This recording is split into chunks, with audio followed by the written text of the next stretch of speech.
네, 지난주 김상조 공정거래위원장 후보자에 대한 인사청문회가 끝났고 이번 주에는 강경화, 김희수 후보자 등에 대한 인사청문회가 예정돼 있습니다.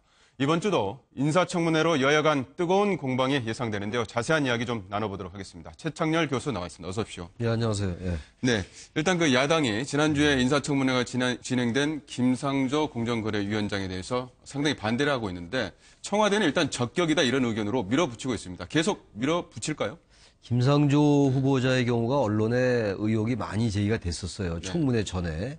근데 이제 지난 2일 날 인사청문회를 하고 난 다음에 야당 특히 이제 자유한국당은 여전히 부적격 또는 또 안 된다. 공정거래위원장 후보자로서 너무 많은 흠결이 있다라는 입장이고. 근데 김상조 후보자의 청문회 이후에 조금 기류는 좀 바뀌는 것 같아요. 전반적으로. 특히 지금 말씀처럼 청와대에서는 공정거래위원장을 수행하는데 아무 문제가 없다. 그리고 청문회 때 제기되었던 그동안 여러 의혹이나 흠결들이 거의 다 소명됐다, 해명됐다라는 입장을 공식적으로 발표를 한 상황이에요. 또 국민의당의 경우는 지금 공식적으로는 부적격이다라고 밝히고 있습니다만 박 전 대표라든지 김성식 의원 이런 분들은 큰 문제가 없다라는 쪽으로 의견이 모아지고 있고 박주선 비대위원장도 일단 부적격적으로 얘기하고 있다 하더라도 크게 부정적이지 않은 것 같아요. 다시 말하면 국민의당은 공식적으로는 부정적인 입장입니다만 분위기는 청문 보고서 쪽으로 채택적으로 가지 않을까 이렇게 보여집니다. 일단 여러 가지 의견들이 나오고 있는데 일단 자유한국당 쪽에서는 청와대가 좀 밀어붙이면 협치는 끝났다 이런 이야기를 하고 있는데 청와대에서는 상당히 부담감이 있지 않습니까? 앞으로 어떤 문재인 정부의 어떤 정책을 지속적으로 하거나 아니면 인사청문회도 계속되기 때문에 이런 어떤 협치가 끝났다 하면 상당히 부담감으로 작용하지 않을까요? 자유한국당이 제1야당이기 때문에 더군다나 민주당이 집권당으로서 의석이 과반이 안 되잖아요. 여소야대에서의 여러 연대나 협치는 너무너무 지금 불가피하고 지금 기묘한 건데 이낙연 총리는 통과가 됐고, 근데 그때도 자유한국당은 일단 표결에 불참했었단 말이에요. 근데 만약에 이제 김상조 후보자를 자유한국당의 반대를 무릅쓰고 임명하게 된다면 여러 이제 문제가 생길 수가 있겠죠. 여러 무슨 추경 예산안도 그렇고 일자리 관련 예산도 그렇고 이른바 다른 개혁 입법들도 그렇고 말이죠. 그래서 어떻게든 좀 자유한국당을 설득을 좀 해야 될 것 같아요. 그래서 설령 부적격을 입장을 견제한다 하더라도 자유한국당이 청문보고서 채택을 하면서 적격과 부적격을 병기한다든지 이런 식으로 하고 마지막까지 청와대나 집권당이 제1야당을 설득하는 모습을 보여줘야 그래야 명분이 되지 않겠는가. 그래야지 자유한국당도 협치에 응할 명분이 생길 것 같고 아마 그런 노력을 마지막까지 기울이지 않을까 이렇게 생각이 됩니다. 자유한국당이 계속 협치 이야기를 하고 있습니다만은 이렇게 끝까지 반대를 하고 있는 이유를 무엇으로 봐야 될까요? 일단 제1야당으로서의 존재감 부각이라고 우리가 일단 상식적으로 생각할 수가 있을 거고요. 또 하나는 7월 달에 전당대회가 있잖아요. 전당대회에서의 어떤 당내용이라 하더라도 어떤 선명성 부각 이런 게 있을 것 같고요.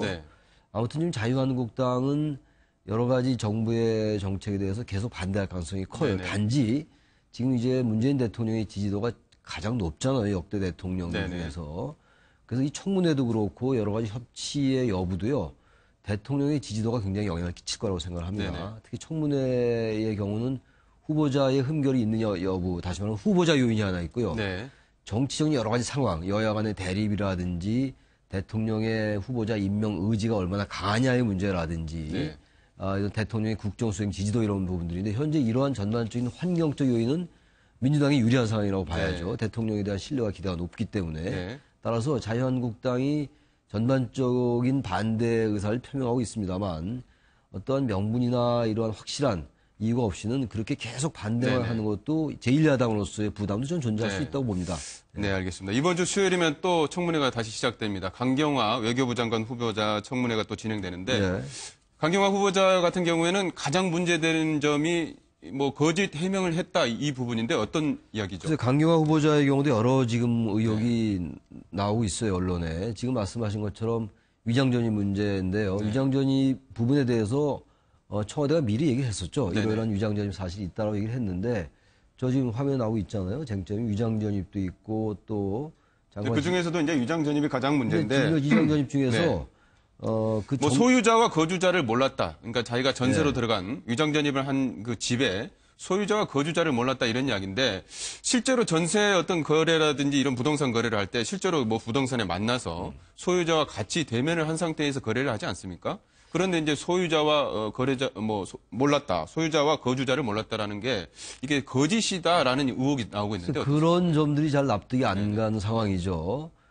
지금 뭐 해명을 했었어요. 남편이 모르고 위장전입된 걸 몰라 친척집이라고 맨 처음에 잘못 얘기했다라고 얘기는 했습니다만 그 부분이 납득이 안 가는 거고 특히 이제 국민의당 이태규 의원이 제기한 의혹이 그동안 그 정동 아파트 502호라고 그러잖아요. 네. 그 아파트에 1995년부터 2010년 사이에 뭐 거의 25명 정도가 전입 전출 왔다는 거예요. 그러다 보니까 여기가 위장 전입을 위한 하나의 어떤 그런 상습적이고 반복적인 그런 행태가 있어 왔던 것이 아닌가. 그래서 지금 강경화 외교장관 후보자도 그중 하나 아니냐라고 이제 국민의당이 의혹을 제기하고 있는 부분이거든요. 그래서 이 부분에 대해서는 강 후보자가 청문회 때 해명하겠다고 그랬거든요. 그래서 김상조 후보자도 청문회 때 의외로 선망을 하고 해명이 많이 됐다라고 이제 알려져 있는 것이고, 강 후보자도 지금 여러 제기된 의혹들에 대해서 특히 이제 거짓말 논란 이 부분을 어떻게 잘 해명하느냐가 굉장히 중요한 그 변수가 되지 않느냐 이렇게 봅니다. 네, 그렇습니다. 이제 다른 후보자들도 청문회를 하지만 김일수 헌법재판소 후보자도 청문회를 하게 됩니다. 실제로 이제 국회에서 표결을 거쳐야 되는데